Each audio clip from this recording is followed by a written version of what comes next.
Have you ever walked into someone's home and noticed it was spotless? Not because guests were coming, not because they'd spent the weekend cleaning, just because it's always that way. And somewhere in the back of your mind, you wonder, what is different about them? Here's what I've come to understand. Those people aren't just cleaner. They're wired differently, not in any mysterious way, but psychologically, neurologically. The person who tidies their home every single day is operating from a completely different mental framework than someone who cleans only when things spiral out of control. And today, I want to break that down, because a clean home isn't just about a clean home. It's about the state of your mind, your sense of control, and the quiet relationship you have with your own space. Let's start with something most people don't realize. Your brain doesn't cleanly separate your inner world from your outer world. The space around you is constantly sending signals to your nervous system, whether you notice it or not. There's a concept in environmental psychology called cognitive load. Simply put, it's the amount of mental effort your brain is using at any given moment. And here's what research consistently shows. Physical clutter competes for your attention even when you're not consciously looking at it. Every pile of laundry, every unwashed dish, every item out of place, your brain registers all of it as unfinished business.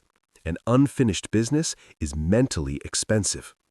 A study from Princeton University found that visual clutter actually overloads your brain's processing capacity, making you less focused and more mentally drained. So that messy room isn't just annoying. It's quietly making you less sharp, less calm, less like yourself.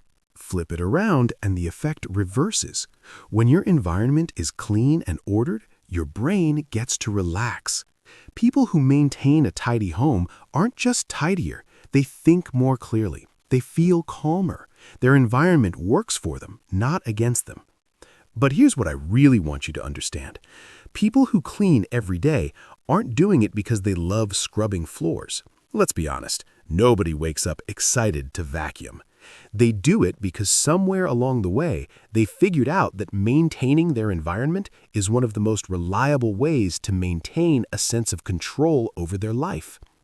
Think about this. So much of life is completely outside your control. The economy, other people's behavior, traffic, what your boss says in a meeting.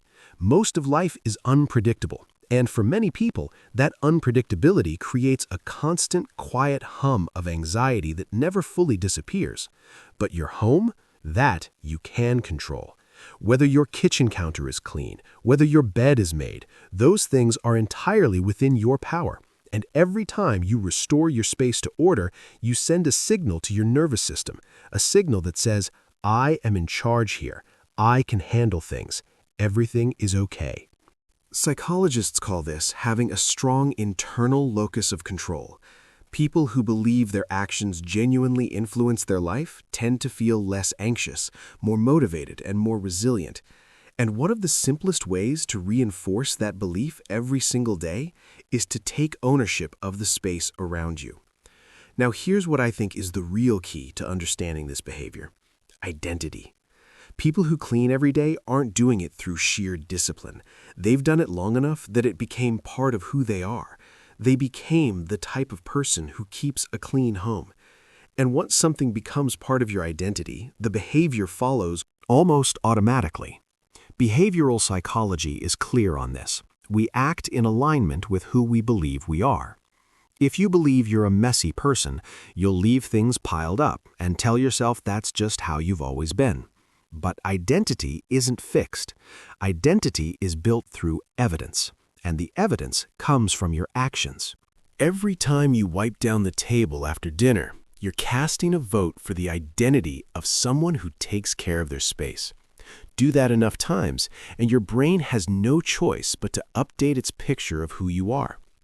Research tells us it takes an average of 66 days for a new behavior to become automatic. The goal isn't to force yourself to clean forever.